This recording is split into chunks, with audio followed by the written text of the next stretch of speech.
For weeks, my son Daniel ignored my calls. Every voicemail I left, every text I sent, read but never replied to. I tried to brush it off at first. Teenagers are busy, right? But the silence continued. Days turned into weeks. Something felt wrong, something I couldn't put my finger on. I tried everything to get through to him. His phone was always on, but the calls went straight to voicemail. The unease in my chest grew heavier. It wasn't like him. I had to see him. I couldn't just sit and wait anymore. One afternoon, when Daniel wasn't answering his door, I decided to walk into his room. I had no intention of snooping. I only wanted to talk to him, to understand why he had been shutting me out. When I entered, the familiar smell of his room hit me, a mix of old books, laundry, and faint cologne. My eyes quickly scanned the mess, and then, beneath the bed, I saw something that made my blood run cold. Box. It was hidden, almost deliberately placed out of sight.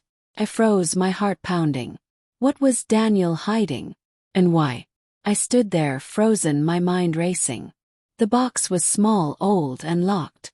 It was buried under a pile of clothes and dust, almost like Daniel didn't want anyone to find it. For a moment I thought about leaving it alone. But curiosity gnawed at me. Why was it hidden like that? What could possibly be so important that he would go to such lengths to keep it from me? My hands trembled as I picked it up, feeling the weight of it in my palms. What was inside? A million thoughts ran through my head, each one more disturbing than the last. Could it be something illegal? Drugs? Was he involved in something dangerous? Or worse, something that would shatter my image of him? I tried to focus, calm my racing thoughts. I had to find the key. Where would it be? In his drawer? His closet? I scoured the room, looking for anything that could unlock the mystery. As I searched, the questions piled up. What had my son gotten into? And why hadn't he said anything to me? After what felt like an eternity, I finally found the key. It was hidden in the back of his desk drawer, carefully tucked between old papers. My heart skipped as I walked back to the box. I didn't know whether I wanted to find answers or whether I was too scared to know what was inside. I unlocked the box, and when I opened it, my breath caught in my throat. Stacks of cash. That's what I saw first. It wasn't much. Maybe a few $1,000s. But that wasn't what shocked me. What made my stomach drop was the letters. There were several of them, each one addressed to Daniel, each written in a shaky, unfamiliar handwriting. I picked one up and began to read. The words on the paper chilled me to the bone. The letters were full of fear, regret, and dark confessions. Someone was in trouble. Someone had been using my son. And I was certain Daniel had been keeping secrets. Big, dangerous secrets. I couldn't keep it to myself any longer. I needed to know what was going on. I called Daniel into his room. When he walked in, I could see the fear in his eyes. His face went pale when he saw the box in my hands. His usual confident demeanor was gone. "What is this?" I demanded, holding up the box, showing him the contents. His eyes flickered between the letters and the money. "Mom, I can explain," he stammered. He moved to grab the box from me, but I stepped back. "No, Daniel. What's really going on here?" The silence hung heavy in the room.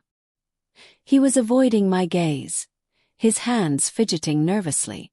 Whatever he was hiding, I could see it in the way he acted. It was no longer just about the box. It was about trust, the trust between us that had suddenly and frighteningly seemed to vanish. Daniel broke down, his voice trembling. "It's not what you think, Mom. I got involved in something. It's not bad. I'm not a criminal." I could hear the lies in his voice. He claimed he had been in debt, trying to make things right. The money was just temporary, he said, a way to get back on track. But why didn't he tell me? Why keep it hidden for so long? I couldn't believe what I was hearing. If it was just a temporary fix, why was he lying? Why had he kept this secret from me? "No, Daniel. This is bigger than that," I said, my voice shaking. "What have you gotten into?" He stood there, staring at the floor, refusing to meet my gaze. The truth was beginning to sink in. This wasn't just about money. It was about him keeping me in the dark, about him pushing me away when I should have been his ally. I felt betrayed, my heart heavy with a mix of anger and sorrow. How had we gotten here? How had things gone so wrong? This was my son, the child I had raised with love and care. How could he have hidden something like this from me? The mother in me wanted to forgive him. I wanted to tell him everything would be okay, that I'd help him fix it. But the reality was different. I didn't know if I could trust him anymore. What had happened to the boy who used to tell me everything? But in that moment I knew something had to change. I couldn't just sweep this under the rug. He needed to face the consequences of his actions, and so did I. But the hardest part was still to come, whether I could truly forgive him and rebuild the trust that had been shattered. I didn't want to just take Daniel's word for it. I needed to know the truth. So I started looking. I went through his phone, checked his emails, and even reached out to his friends. The more I uncovered, the clearer it became.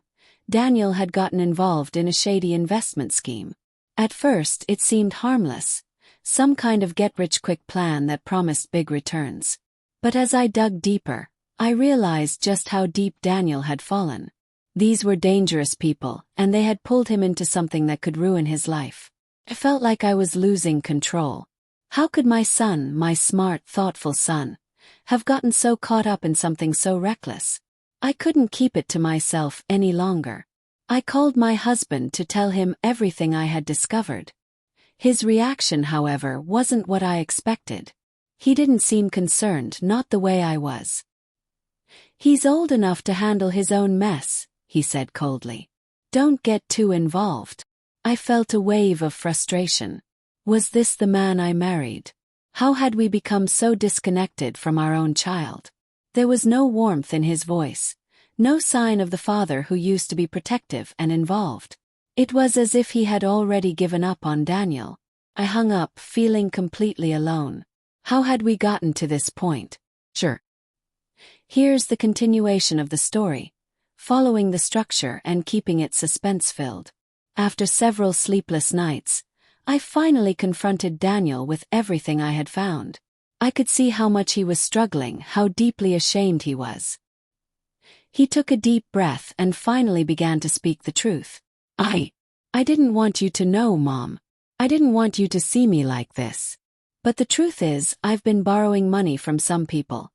People who don't take no for an answer. It started out small, but then I thought I could turn it around, make it all go away. I was wrong, Mom. So wrong.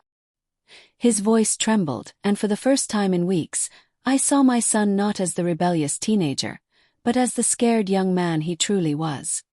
He wasn't just in financial trouble. He was in way over his head.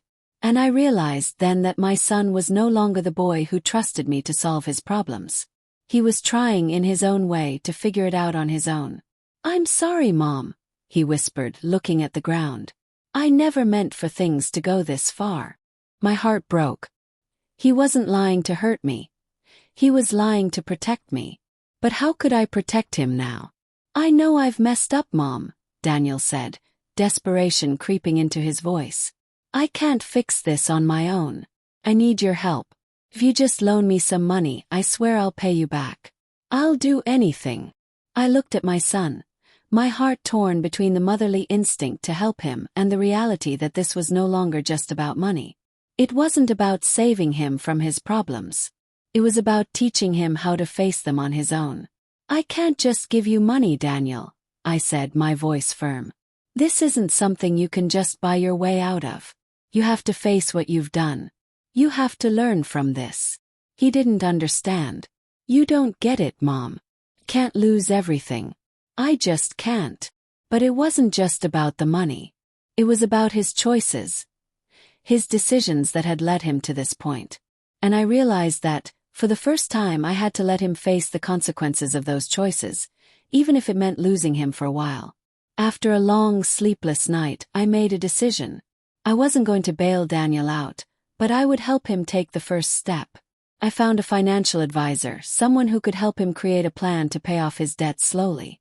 I also enrolled him in a program to address his financial habits, something that would force him to confront the mess he had created. He resisted at first, angry and frustrated. "You can't fix everything with a few programs and some guy with a calculator," he yelled. "You don't know how deep I am in this." But I refused to back down. "I'm not trying to fix everything. I'm trying to teach you to fix yourself, Daniel. You need to learn responsibility. You need to learn that life doesn't just hand you a way out." I wasn't sure he was ready for this kind of change, but I wasn't backing down. He had to learn to live with the consequences of his actions, whether he liked it or not. Daniel's resistance grew stronger. "This is stupid," he shouted one night, throwing his phone across the room. "You don't understand, Mom. You can't just fix everything with a few phone calls. I'm done with this." I stood there, heart pounding, feeling helpless. I had spent so long trying to shield him from life's hardships, but now I saw that I had to let him face it, no matter how hard it was. "You're not done, Daniel," I said firmly. "You can't just walk away from your problems. You have to take responsibility for what you've done. I won't let you destroy your life." But despite my words, he stormed out of the house, slamming the door behind him. I stood there, feeling defeated. How long could I wait? How long before he was ready to accept the help he so desperately needed? Days passed, and still I couldn't get in touch with Daniel. He stopped answering my calls, and the silence became unbearable. Each day that went by without hearing from him felt like another crack in our relationship. I kept leaving messages, but no response. The anxiety gnawed at me. I was losing him. Every voicemail I left, every text I sent went unanswered. My own son had completely shut me out, and I didn't know how to fix it. I was desperate to understand what was happening inside his head, but he wouldn't let me in. I had tried everything, but nothing was working. I feared I was losing him for good. Then one afternoon the doorbell rang. It was Daniel. He stood there, looking exhausted and defeated, like a shell of the boy I used to know. "I've messed up, Mom," he said, his voice barely above a whisper. "I've lost everything. Can I come home?" I stared at him, searching his face for any sign of the child I once knew. This wasn't the arrogant teenager who had shut me out. This was a young man, broken and ready to face the consequences of his actions. It was the moment I had been waiting for, the moment he realized he couldn't do it alone. "Come in, Daniel," I said softly. "We'll figure this out together." I didn't know how, but somehow I knew we had taken the first step toward rebuilding our relationship. The road ahead was still uncertain, but for the first time in a long time I felt a glimmer of hope. I set up a meeting with the financial advisor, and Daniel reluctantly came with me. We sat together as the advisor laid out a plan. Slowly but surely Daniel would start paying off his debts. There was no quick fix, no magic solution. It would take time and effort. But it was a start. I watched as Daniel looked at the advisor, listening intently for the first time in months. For the first time he seemed willing to learn, to really take responsibility. The small victories felt huge. It was a difficult journey ahead, but seeing Daniel take that first step made me believe, just a little, that maybe we could get through this. The weeks that followed were a roller coaster of progress and setbacks. Daniel started keeping up with his payments, even took on extra work to make ends meet. He wasn't perfect. There were days when he would slip up, get frustrated, or miss a payment. But each time he picked himself back up, and that gave me hope. Every small win felt like a victory. The road was still long, but for the first time I could see Daniel truly trying to change. Just when I thought things were looking up, Daniel hit another roadblock. One of his creditors threatened to take legal action. He was devastated, pacing around the house, feeling like everything was slipping through his fingers again. "I can't do this anymore, Mom," he said, tears welling in his eyes. "I've tried everything, but it's just not enough." I could feel the panic rising in my chest. But I knew I couldn't let him give up. "You've come so far, Daniel. You can't give up now. This is your chance to prove you can handle this. You've worked too hard to let it all slip away." He nodded, slowly but surely finding his determination again. I had to believe in him, even when it felt like everything was falling apart. That night, Daniel made the hardest decision of his life. He called the creditor, negotiated a plan, and somehow managed to make it work. The relief was palpable, and for the first time in a long time, I saw pride in his eyes. He wasn't just taking responsibility for his actions. He was learning how to fix them. "I did it, Mom," he said, his voice shaking with emotion. "I actually did it." And in that moment, I knew that Daniel was finally ready to take control of his life. After Daniel successfully negotiated with the creditor, something shifted inside him. The fear and panic that had plagued him for so long began to dissolve. He wasn't just a victim of his circumstances anymore. He was taking control. That night, he sat across from me, a sense of pride in his eyes that I hadn't seen in months.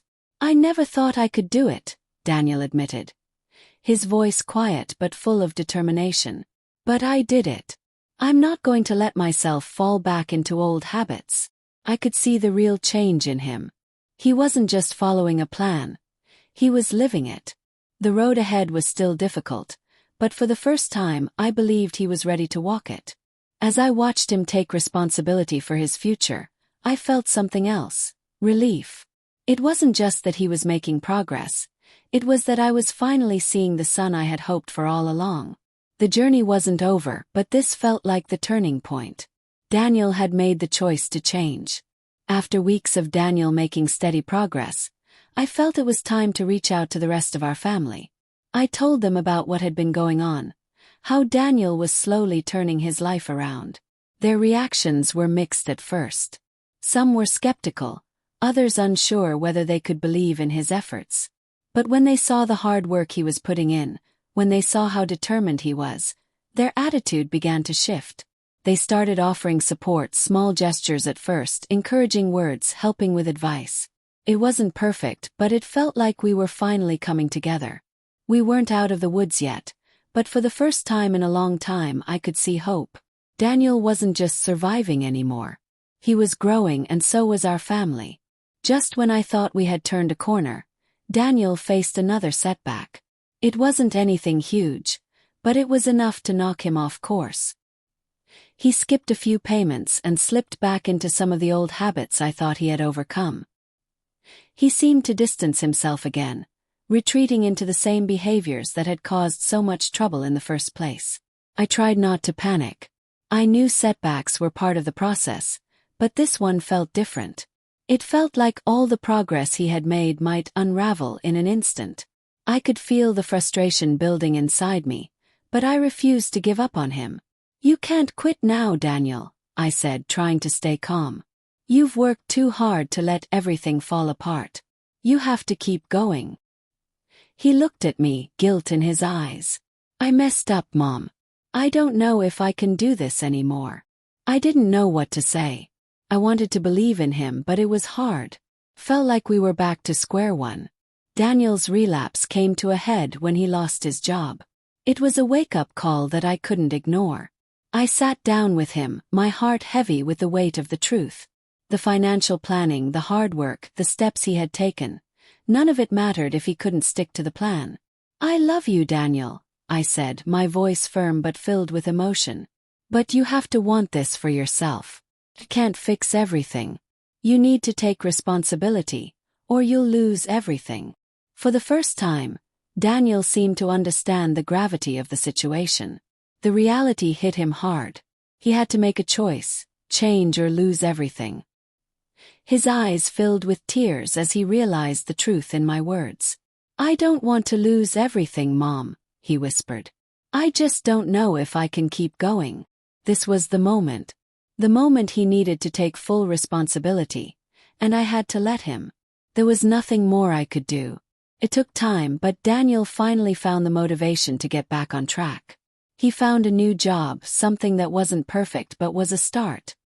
He started taking his financial situation seriously again, and slowly he began paying off his debts. It wasn't easy. Some days were harder than others, but Daniel kept going. He wasn't asking for help anymore. He was doing it on his own. The most important part was that he was no longer relying on me to fix everything. He had finally taken ownership of his life. I watched him grow stronger with each passing day. He wasn't the same boy who had hidden things from me. He was becoming a man who understood the importance of his actions. Months passed, and Daniel kept his promises.